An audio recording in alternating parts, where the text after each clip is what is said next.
En tant que formatrice sur l'évaluation, notamment sur l'évaluation scolaire des élèves, des apprentissages des élèves, c'est difficile pour moi de faire l'impasse sur ce guide, le guide de l'évaluation des apprentissages, des acquis des élèves, dans le cadre de la réforme du lycée général et technologique, qui vient de sortir là en septembre 2021.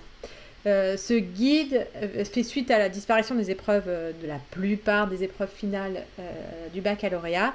Et donc il y a pas mal d'établissements que je suis qui me demandent mais quoi faire de ce guide parce qu'ils ont l'impression que c'est pas aligné avec ce que je dis. Ou alors vous êtes tout simplement en train de vous demander comment utiliser ce guide de façon intelligente, etc. Donc ce que je vous propose, c'est une analyse rapide avec quelques pistes de réflexion, quelques idées pour comment le mettre en place concrètement et intelligemment dans les établissements. À noter que j'ai fait une lecture beaucoup plus longue, beaucoup plus commentée, que je mets là en lien en haut de l'écran. Donc n'hésitez pas à cliquer, ça fait plus d'une demi-heure je crois, donc si vous voulez prendre le temps d'aller regarder en profondeur l'analyse du texte, vous pouvez, sinon cette petite vidéo suffit largement. Ce qu'il faut voir dans ce texte, c'est exactement la même chose que dans toutes les communications officielles, c'est qu'il y a ciblé le fond, qu'on peut appeler plutôt le problème ou l'objectif. Voilà le problème, du coup ce qu'on veut atteindre c'est cet objectif, et pour ça il nous propose des solutions. Il nous propose des solutions ou il nous préconise des solutions, on en reparlera.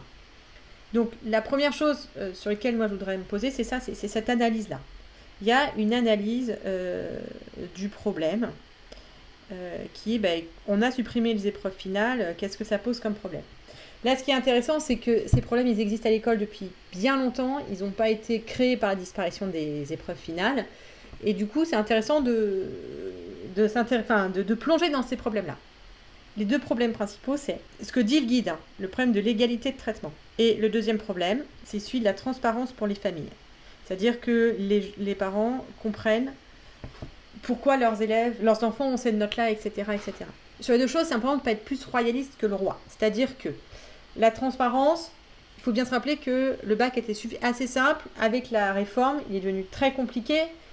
Donc, c'est difficile de faire un bac simple avec quelque chose qui est compliqué. Cela dit, là où je trouve que le guide pose une réflexion intéressante, c'est que ces familles, donc travailler sur cette notion de transparence, que les parents comprennent comment un note est fait, et surtout, comment les enfants doivent travailler pour pouvoir améliorer leurs notes, ça je pense que c'est vraiment une idée importante du guide et que vraiment on gagnerait à réfléchir en équipe dans l'établissement. Comment faire ça? Sur l'égalité de traitement, les recherches sont assez claires pour avoir l'égalité de traitement est quelque chose de complètement utopique. C'est utopique. Ce qui s'en approche le plus, c'est des épreuves finales anonymisées. Donc, ce qui vient d'être supprimé. Donc, pour aller plus loin que cette notion d'égalité de traitement qui finalement est assez utopique, qui en plus ne fait pas sens, l'idée qui est derrière et dont parle le guide, et c'est là que c'est intéressant, c'est que cette idée d'harmonisation en équipe. C'est-à-dire que d'une classe à l'autre, il y ait une certaine cohérence et qu'on n'est pas qu'on sorte de ces choses qu'on connaît, il a machin, il a tel prof, donc c'est normal qu'il ait 8 de moyenne, 8 dans une classe, ça vaut 14 dans une autre. On sait que c'est délétère pour Parcoursup, pour plein de choses. Et donc ce guide nous donne une opportunité pour aller tacler ça, et je pense que ça c'est vraiment intéressant. Pour résumer, ces deux problèmes de fond là, qui sont à la fois l'harmonisation au sein de l'établissement et aussi l'inclusion des familles au sens premier, déjà qui comprennent ce qui se passe et comment que les enfants puissent s'investir et comment aider leurs enfants à s'investir, ça je pense que c'est des problèmes de base et que du coup ce guide nous donne une occasion de travailler ça de façon intéressante en équipe notamment. Et le guide le dit bien, c'est important que ça se fasse en équipe, etc. Donc ça c'est vraiment des pistes intéressantes. Là où je suis plus mitigée, c'est sur ce côté solutions et les solutions qui sont proposées dans le guide. Pourquoi est-ce que je suis plus mitigée? Déjà parce que moi j'apprends à mes élèves et donc j'applique ce que j'apprends à mes élèves à avoir une notion de sens critique. C'est pas signé, je ne sais pas qui a écrit ça et il n'y a pas de biblio. Autant on peut être d'accord sur le fond, mais du coup l'idée c'est d'aller regarder, qu'est-ce qui fait que les équipes s'harmonisent réellement, qu'est-ce qui fait que les familles sont partie prenante et mettre ça en place. Or là il n'y a pas de biblio, ça me pose vraiment des problèmes. Et qui vont un peu avec ce manque de biblio, il y a un petit peu, je trouve, des raccourcis qui ne correspondent pas à la recherche d'aujourd'hui sur l'évaluation. Notamment, ils se servent beaucoup de la notion de moyenne. Toutes les solutions sont basées sur la moyenne, des coefficients, qu'est-ce qu'on met dans la moyenne, qu'est-ce qu'on met pas dans la moyenne, alors que la notion même de moyenne est un problème pédagogique. Et que, par exemple, quand on prend une autre communication ministérielle qui était l'évaluation nationale pour la conférence nationale pour l'évaluation des élèves en 2014, Eh bien, là, une des grandes choses qui était sortie, c'est qu'il faut arrêter cette notion de moyenne. Ça a été arrêté à la réforme du collège, on parle de notes de trimestre, pas de moyenne, etc. Et donc là, on revient sur des moyennes, on ne sait pas pourquoi, ça arrive un peu n'importe où, ça me pose problème. Il y a une confusion aussi tout au long du guide, mais on va voir qu'on pourra l'utiliser, entre le contrôle, qui est le moment où l'élève va être sans ressources, en temps limité, à faire quelque chose, donc sans ressources, en temps limité et seul, et l'évaluation qui est l'enseignant ou quelqu'un pose un regard sur ce que l'élève a fait en le mettant face à une exigence. Et notamment, ils m'ont parlé d'évaluation, enfin, ils parlent que d'évaluation tout le temps, alors qu'un acte évaluatif peut être beaucoup plus que ce temps limité sans ressources qu'on a forcément en tête. Donc ça pose aussi problème, mais peut-être qu'on pourra utiliser cette polysémie qui est mal gérée sur tout le guide. Si on continue, ils ont un petit problème aussi de docimologie, c'est-à-dire que quand ils disent c'est important qu'il y ait une harmonisation en équipe, on est d'accord, mais cette harmonisation, elle doit se faire sur les barèmes, sur les coefficients, etc.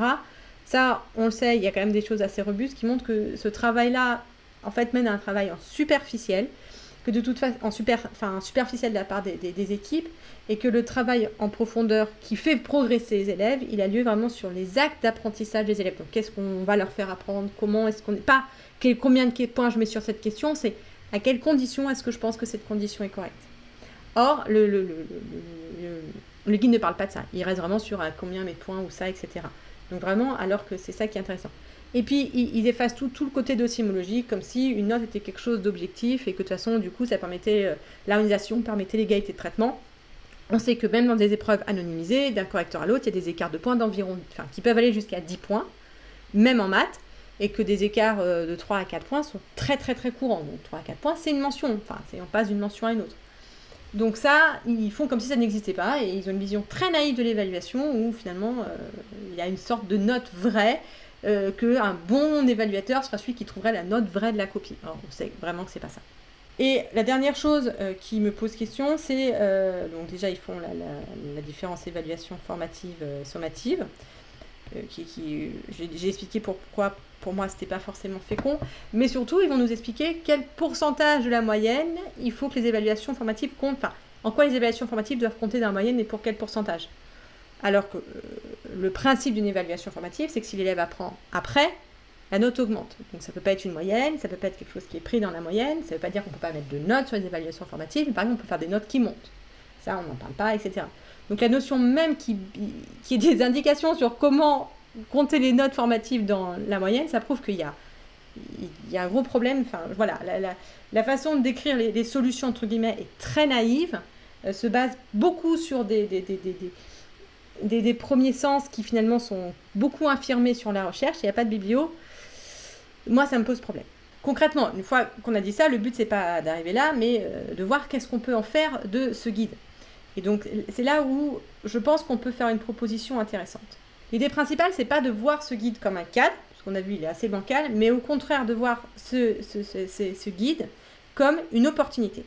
Ce guide, il pousse, et c'est écrit dedans, il pousse à la réflexion en équipe, à la constitution d'un conseil pédagogique qui parle d'évaluation, qui sont autant d'opportunités pour avoir des vraies réflexions en profondeur sur qu'est-ce que c'est que l'évaluation dans notre établissement, qu'est-ce qu'on veut faire passer, comment est-ce qu'on harmonise les pratiques en profondeur et pas juste sur des coefs et des choses comme ça, mais vraiment en profondeur sur qu'est-ce qu'on attend des élèves, etc.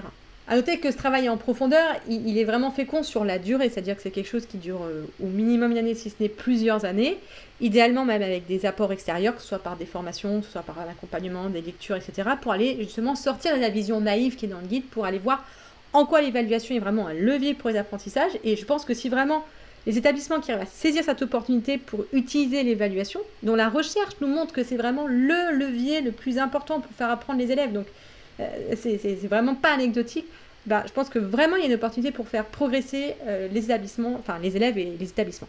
Et donc si on veut avoir cette vraie réflexion, pour moi, plus que les solutions de coefficients, etc., les deux réflexions qui sont intéressantes à mener en équipe vraiment, c'est déjà le pourcentage qu'on met entre les notes, non pas formatives, sommatives, mais d'apprentissage et de performance.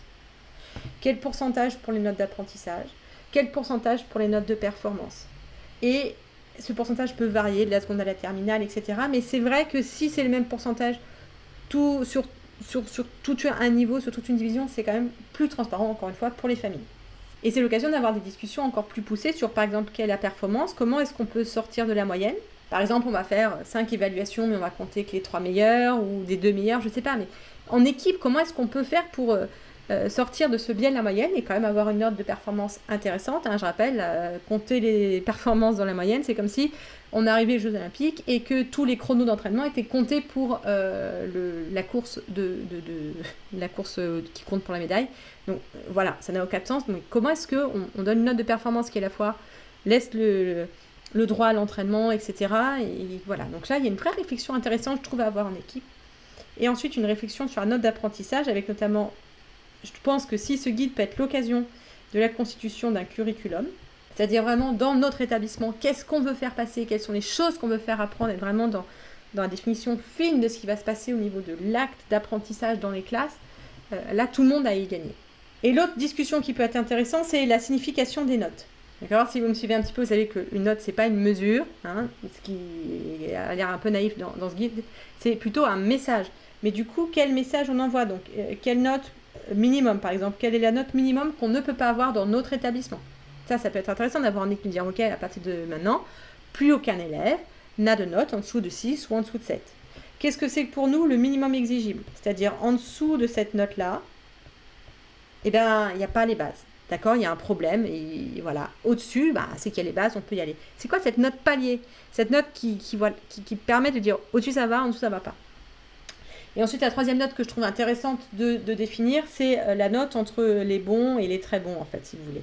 À partir de quelle note on n'est plus sur un élève qui arrive bien, qui a tout ce qu'il faut, etc. Mais on est sur quelqu'un qui va avoir un plus, qui s'est surinvesti dans la discipline, qui vraiment apporte quelque chose en plus.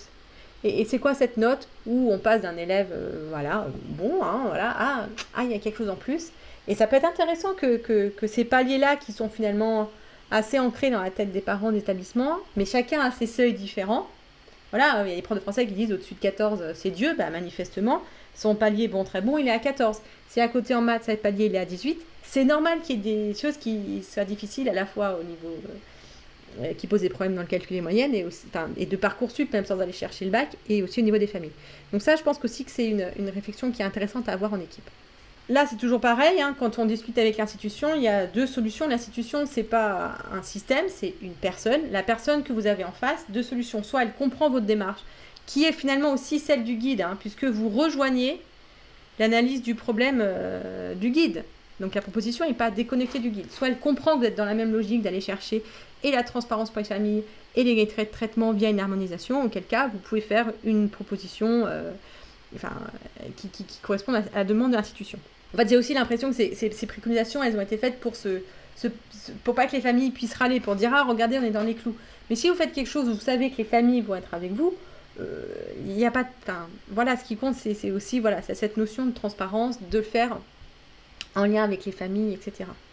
Voilà, j'espère vous avoir donné quelques pistes sur comment porter un regard éclairé sur ce guide, comment s'en servir pour mettre en place quelque chose de constructif dans un établissement. Rappelez-vous, comme toujours avec l'institution, soit ça vous donne une opportunité de faire quelque chose de constructif auquel cas on met le temps, on le fait en profondeur, on le fait bien parce que c'est intéressant, soit c'est juste quelque chose en plus qui ne nous aide pas vraiment, auquel cas le but c'est de le faire le plus vite possible.